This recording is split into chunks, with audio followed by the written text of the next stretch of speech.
अमरावतीच्या इरविन रुग्णालयामागील तुंबलेल्या मुख्य नाल्यावरून भाजप नेते डॉक्टर अनिल बोंडे आणि आमदार प्रवीण पोटे पाटील आक्रमक झाले आहेत। रुग्णालय प्रशासन वारंवार पत्रव्यवहार करत असतानाही कारवाई का झाली नाही असा सवाल करत प्रवीण पोटे यांनी मनपा आयुक्तांना चांगलेच खडे बोल सुनावले। पोकलेन आणून नाला तातडीने रिकामा करण्याचे निर्देशही त्यांनी दिले आहेत। डफरीन रुग्णालयातील अग्निकांडानंतर भाजप नेत्यांच्या शिष्टमंडळाने बुधवारी डफरीन आणि इरविन रुग्णालय परिसराची पाहणी केली।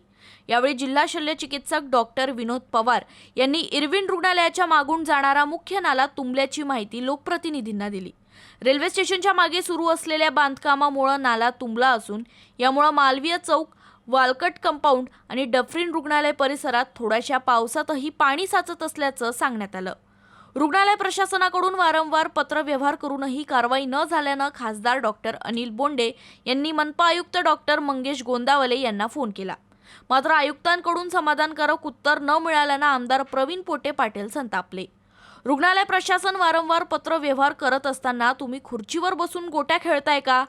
पोकलेन घेऊन या आणि नाला रिकामा करा, कोण आडवं येतंय ते आम्ही बघतो, अशा शब्दात त्यांनी आयुक्तांना सुनावलं। नाला तातडीनं साफ करून पाणी साचण्याची समस्या दूर करण्याचे स्पष्ट निर्देश यावेळी लोकप्रतिनिधींनी मनपा प्रशासनाला दिले।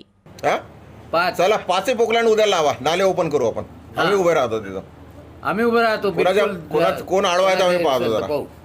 नाले खोल करा ना, तो नाले छोटे करून टाकले आणि कवर्ड करून टाकले। काही ठिकाणी नाल्यामध्ये कॉलम आहेत म्हणतात, असं थोडी चालणार आहे ते।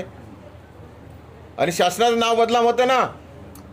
हे विरोधक जे आहे ना ते तिकडे आमच्या मुख्यमंत्री साहेबांच्या बद्दल बोलतात ना, पालकमंत्र्याबद्दल बोलतात ना, आणि तुम्ही इथं कंचे खेळून राहिले। तर तुम्ही दुसऱ्याचे कोणाचे नौकर आहेत का महिन्याचे? शासनाचे लोक आहे ना तुम्ही, तुम्हाला कोणाची भीती आहे? तुम्हाला कोणाची भीती नाही आहे? काम करा ना तुम्ही लोक।